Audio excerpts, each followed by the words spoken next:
अस्सलामु अलैकुम, I am here Fareena Mohammad. Let's move on today's topic. आज हमें पढ़ना है कि गांधी जी ने कैसे 11 पॉइंट डिमांड्स रखी लॉर्ड इरविन के सामने, जो कि वाइस रॉय थे इंडिया के उस time.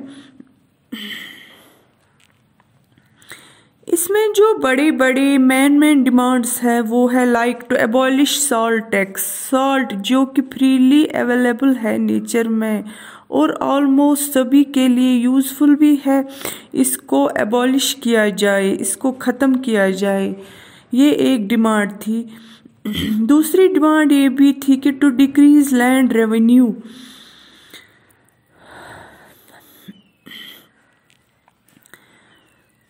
Demand of different classes, लेकिन लॉर्ड इरविन जो है उन्होंने इस पॉइंट को ठुकरा दिया। उन्होंने यानी लॉर्ड इरविन ने नेगोशिएट करने से मना कर दिया। अब क्या हो रहा है कि Gandhi ji along with his trusted 78 volunteer launched Salt March. Gandhi ji ने अपने साथियों के साथ, जो कि 78 मेंबर्स थे, जो कि दिलो जान से उनके साथ थे, अपनी मर्जी से उनके साथ सॉल्ट मार्च चलाना शुरू किया गांधी जी ने, जिसको हम डांडी मार्च भी कहते हैं। साबरमती से डांडी तक वो 24 माइल्स 24 डेज में इन्होंने कवर किया और डांडी यात्रा को कामयाब बनाया। 12th of March 1930 से ये स्टार्ट किया इन्होंने और 24 डेज में ख़त्म किया इस मार्च को। अब कैसा वहाँ जाके इन्होंने सॉल्ट लॉ को ब्रेक किया। देखो यहाँ पे लॉ ब्रेक हुआ। This is the start of, जिसको हम कह सकते हैं सिविल डिसओबीडियंस। अब गांधी जी ने यहाँ पे डिसाइड किया कि सिर्फ नॉन कोऑपरेशन से काम नहीं चलेगा, अब हमें लॉ ब्रेक करना पड़ेगा, कानून तोड़ना पड़ेगा।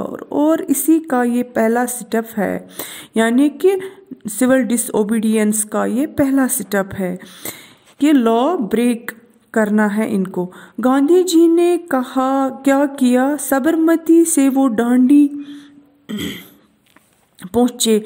वहाँ पर जो समंदर का पानी है उस पानी को बॉयल करके सॉल्ट प्रोड्यूस किया, जो कि उस वक्त सॉल्ट लॉ के हिसाब से इलीगल था।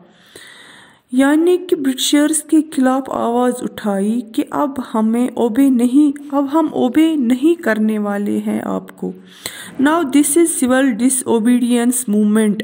अब यहाँ पे सवाल उठता है कि गांधी जी ने इतनी छोटी सी चीज़ यानी सॉल्ट को क्यों पिन पॉइंट किया, क्योंकि गांधी जी के माइंड में ये था कि चाहे किसी भी रिलीजन का हो, एक इंसान किसी भी कास्ट का हो, सॉल्ट जो है सबकी ज़रूरत है।